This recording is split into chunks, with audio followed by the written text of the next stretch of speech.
ওয়ালটনের এই mini rechargeable ফ্যানটার review এবং টিয়ার down video আমি আমার ইউটিউব চ্যানেলে আছে।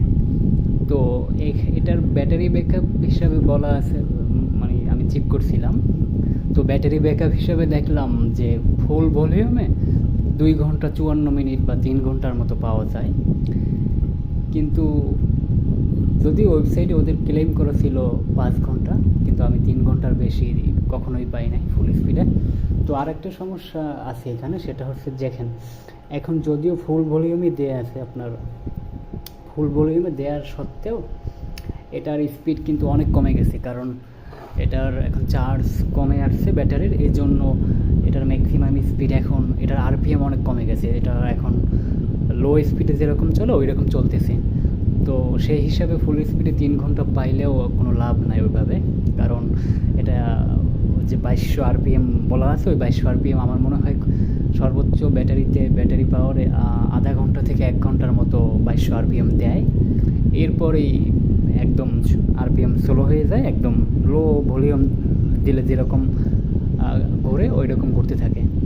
তো সেই হিসেবে বলা যায় যে এটা সর্বোচ্চ 1 ঘন্টায় ফুল স্পিডে সাপোর্ট দিতে পারে, এরপর স্পিড কমে যায় আর কি। তো এই ফ্যানটার আরেকটা বিষয় আমার কাছে খুব খারাপ লাগছে, সেটা হচ্ছে এই সামনের কভারটা, এটা বাম দিকে ঘুরাইলেই খুলে যায় এবং ডান দিকে ঘুরাইলেই আবার লাগানো যায়। তো এটা মাঝে মধ্যে চার্জ থেকে খোলার সময় অটোমেটিক খুইলা পড়ে যায় ভিতরে, তো এটা ভেঙে যাওয়ার সম্ভাবনা আছে।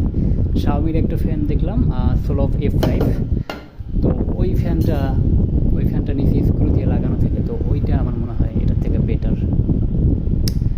এবং এখন বর্তমানে নাকি জয় সুপারের একটা সেম মডেল আছে, ওটার দামও এখন